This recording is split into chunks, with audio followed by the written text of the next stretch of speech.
LLB প্রথম পর্বের চতুর্থ পত্র সুনির্দিষ্ট প্রতিকার আইন বিষয়ক আলোচনায় আপনাদের স্বাগত জানাই। সুনির্দিষ্ট প্রতিকার আইন অনুযায়ী কিভাবে স্থাবর সম্পত্তির দখল উদ্ধার করা যায় আমরা তা নিয়ে আলোচনা করব।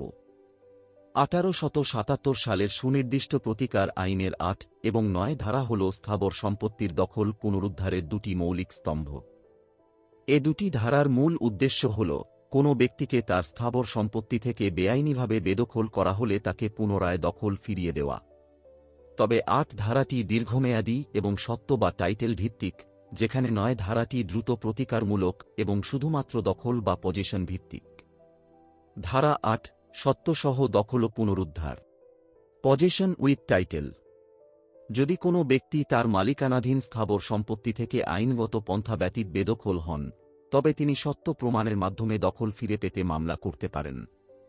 8 ধারার মামলার প্রধান 3টি উপাদান আছে, যা মনে রাখার জন্য ইংরেজি ট্যাগ শব্দটি ব্যবহার করা যেতে পারে, যেখানে T for title, A for ad valorem court fee, and P for period. Title সত্ত্ব বা মালিকানা। 8 ধারায় মামলা করলে বাদীকে আদালতের কাছে প্রমাণ করতে হবে যে বিতর্কিত সম্পত্তিতে তার বৈধ মালিকানা বা সত্ত্ব আছে। শুধু দখল থাকা এখানে যথেষ্ট নয়। উদাহরণ, রহিম তার পৈতৃক জমি থেকে বেদখল হলেন। এখন 8 ধারায় দখল ফিরে পেতে হলে রহিমকে আদালতে জমির মূল দলিল, খতিয়ান ও উত্তরাধিকার সনদ দেখাতে হবে। যদি তিনি কাগজের মাধ্যমে মালিকানা প্রমাণ করতে পারেন, তবেই আদালত তাকে দখল ফিরিয়ে দেবেন। Ad valorem court fee. এই মামলায় পূর্ণ মূল্যানুপাতিক কোর্ট ফি প্রদান করতে হয়। 8 ধারায় আপনি যখন মামলার মালিকানা বা সত্ত্ব দাবি করেন, তখন আইন ধরে নেয় আপনি পূর্ণাঙ্গ অধিকার ফিরে পেতে চাচ্ছেন। তাই এখানে আপনাকে নির্ধারিত হারের পুরো কোর্ট ফি দিতে হয়। উদাহরণ, মনে করুন আপনি 1 কোটি টাকা মূল্যের একটি জমির মালিকানা ও দখল উদ্ধারের জন্য 8 ধারায় মামলা করলেন। সরকারি হিসাব অনুযায়ী যদি 1 কোটি টাকার জমির জন্য 1 লাখ টাকা কোর্ট ফি নির্ধারিত থাকে, তবে আপনাকে পুরো 1 লাখ টাকাই জমা দিতে হবে। পিরিয়ড বা সময়কাল। 8 ধারার অধীনে মামলা করার জন্য একটি দীর্ঘ সময় পাওয়া যায়। বেদখল হওয়ার তারিখ থেকে পরবর্তী 12 বছরের মধ্যে এই মামলাটি দায়ের করতে হয়। উদাহরণ, করিম নামের এক ব্যক্তি 2015 সালে তার জমি থেকে বেআইনিভাবে বেদখল হলেন। তিনি যদি 8 ধারার সুবিধা নিতে চান, তবে তাকে অবশ্যই 2027 সালের মধ্যে মামলা করতে হবে। যদি তিনি 2028 সালে এসে মামলা করেন, তবে আদালত তার মামলাটি তামাদি আইনের শিডিউল 1-এর 142 নম্বর বিবরণ বা অনুচ্ছেদ অনুযায়ী গ্রহণ করবেন না।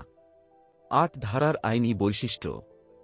যদি 8 ধারার অধীনে সত্ত্বসহ দখল পুনরুদ্ধারের মামলা দায়ের করা হয় এবং বাদী তার মালিকানা প্রমাণ করতে সক্ষম হন, তবে আদালত পূর্ণাঙ্গ ন্যায় বিচারের স্বার্থে গৃহাদি বা ঘর ভেঙে দখল প্রদানের আদেশ দিতে পারেন। যেহেতু এখানে মালিকানা চূড়ান্তভাবে নির্ধারিত হয়, তাই বিবাদী কর্তৃক নির্মিত অবৈধ স্থাপনা উচ্ছেদ করার ক্ষমতা আদালতের রয়েছে। 8 ধারার অধীনে প্রদত্ত রায়ের বিরুদ্ধে আইনি প্রতিকার। 8 ধারার অধীনে প্রদত্ত রায়ের বিরুদ্ধে প্রতিকার হিসেবে সংক্ষুব্ধ পক্ষ আপিল, রিভিউ এবং রিভিশন 3টি করার সুযোগ পান। এখানে বিবাদী হিসেবে সরকারের বিরুদ্ধেও মামলা করা সম্ভব। 9 ধারা। শুধুমাত্র দখল পুনরুদ্ধার, পজেশন উইদাউট টাইটেল। প্রকৃত মালিকও যদি কাউকে আইন বহির্ভূতভাবে, গায়ের জোরে দখলচ্যুত করেন, তবে বেদখল হওয়া ব্যক্তি সত্য প্রমাণ ছাড়াই দ্রুত দখল ফিরে পেতে এই ধারায় মামলা করতে পারেন। এর মূল উদ্দেশ্য হল সমাজে আইন নিজের হাতে তুলে নেওয়ার প্রবণতা রোধ করা। 9 ধারার মামলার 6টি প্রয়োজনীয় উপাদান রয়েছে, যা মনে রাখার জন্য 6S ব্যবহার করা যেতে পারে। 6 মান্থস 6 মাস, বেদখল হওয়ার তারিখ থেকে 6 মাসের মধ্যে মামলা দায়ের করতে হবে। স্ট্যাটিক পজেশন, স্থায়ী দখল, প্রমাণ করতে হবে যে উচ্ছেদের ঠিক পূর্ব মুহূর্তে সম্পত্তিটি প্রকৃতপক্ষে বাদীর দখলে ছিল। স্পেসিফিক ইমুভেবল প্রপার্টি, নির্দিষ্ট স্থাবর সম্পত্তি। মামলার বিষয়টি অবশ্যই নির্দিষ্ট কোনো স্থাবর সম্পত্তি, যেমন জমি বা ঘর সংক্রান্ত হতে হবে। সামারি নেচার, সংক্ষিপ্ত প্রকৃতি। এটি একটি দ্রুত বিচার প্রক্রিয়া, যেখানে সত্ত্ব বা মালিকানা বিচার্য বিষয় নয়, শুধুমাত্র বেআইনি বেদখলই প্রধান বিবেচ্য। স্ট্যাটুটরি ফি, সংবিধিবদ্ধ ফি। এখানে সাধারণ মামলার তুলনায় অর্ধেক বা half ad valorem court fee প্রদান করতে হয়। 9 ধারা হল একটি সংক্ষিপ্ত পদ্ধতি। এখানে মামলার উদ্দেশ্য মালিকানা পাওয়া নয়, বরং গায়ের জোরে কাউকে উচ্ছেদ করলে তাকে দ্রুত দখল ফিরিয়ে দেওয়া। যেহেতু এটি একটি দ্রুত ও সীমিত প্রতিকার, তাই সরকার বাদীর সুবিধার্থে কোর্ট ফি অর্ধেক করে দিয়েছে। উদাহরণ, একই 1 কোটি টাকার জমির দখল ফিরে পেতে যদি আপনি 9 ধারায় মামলা করেন, তবে নির্ধারিত 1 লাখ টাকার জায়গায় আপনাকে মাত্র 50,000 টাকা কোর্ট ফি দিলেই চলবে।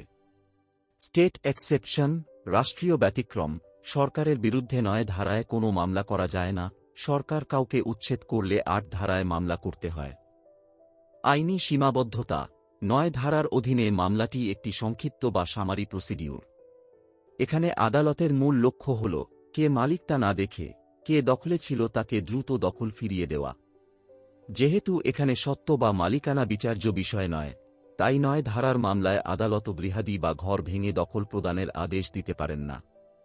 9 ধারার আদেশের বিরুদ্ধে আইনি প্রতিকার, 9 ধারার মামলার রায় বা ডিক্রির বিরুদ্ধে কোনো অ্যাপিল বা রিভিউ চলে না।